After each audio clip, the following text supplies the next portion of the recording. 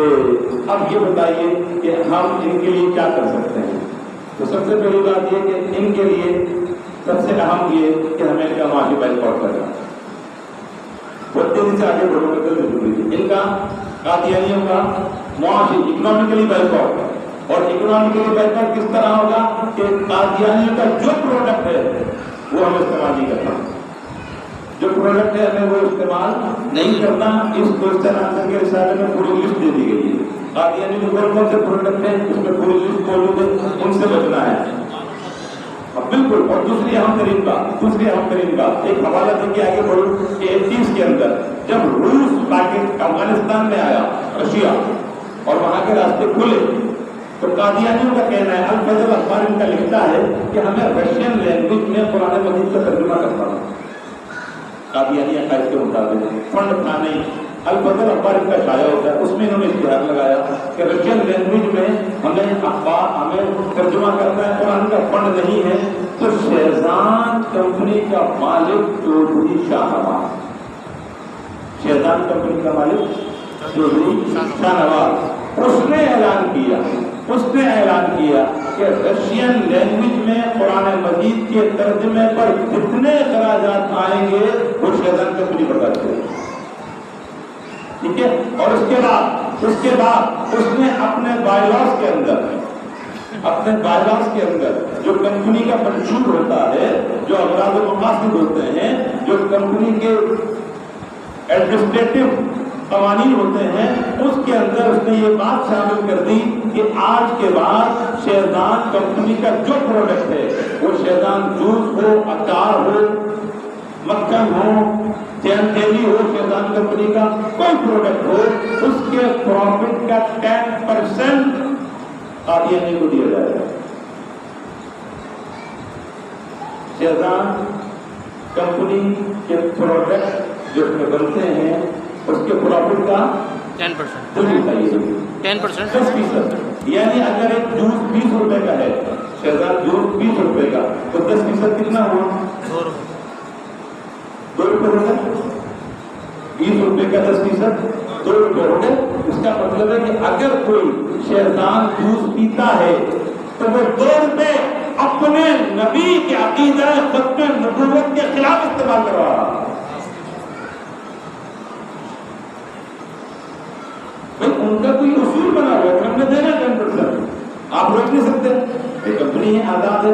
وہ دیں گے، ہاں آپ انہیں روک تو نہیں سکتے، لیکن آپ اپنے پیسے کو اپنے خلاف استعمال ہونے سے تو بچا سکتے ہیں۔ بتائیے. تو پہلا کام تو یہ کرنا ہے کہ شیطان کے تمام پروڈکٹ کا بائیکاٹ کرنا ہے. ایک دوسرا کہ جب یہ غیر مسلم مقید قرار دیے گئے اور اس کے بعد جو ایکٹ پاکستان میں نافذ ہوا امتناع قادیانی آرڈیننس ایکٹ، اس کے تحت قادیانی شاعر اسلامی استعمال نہیں کر سکتے. اسلام کے جتنے شاعر ہیں انہیں استعمال نہیں کر سکتے، یہاں تک کہ وہ اپنی عبادت کا جہاں وہ عبادت کرتے ہیں سو کال اس کو وہ مسجد سے بھی نہیں کر سکتے، مینار نہیں لگا سکتے. یہ میرے پاس کیس موجود ہے کہ جس کے اندر ایک قادیانی نے ایک شادی کارڈ چھاپا اور اس شادی کارڈ کے اوپر بسم اللہ الرحمن الرحیم لکھی، نحمدہ و نصلی علی رسولہ الکریم لکھا، درود پاک پورا لکھا، السلام علیکم لکھا. 1993 کے اندر ایک کارڈ چھپا اور یہ کیس آپ کے سامنے میں آپ کو دکھاتے چلوں کہ جس کے جج جناب جسٹس میاں نذیر اختر صاحب تھے. میاں جسٹس نذیر اختر غازی صاحب اس کے جج تھے. انہوں نے یہ فیصلہ کیا اور فیصلہ یہ آپ کے سامنے میں آپ کو دکھا رہا ہوں.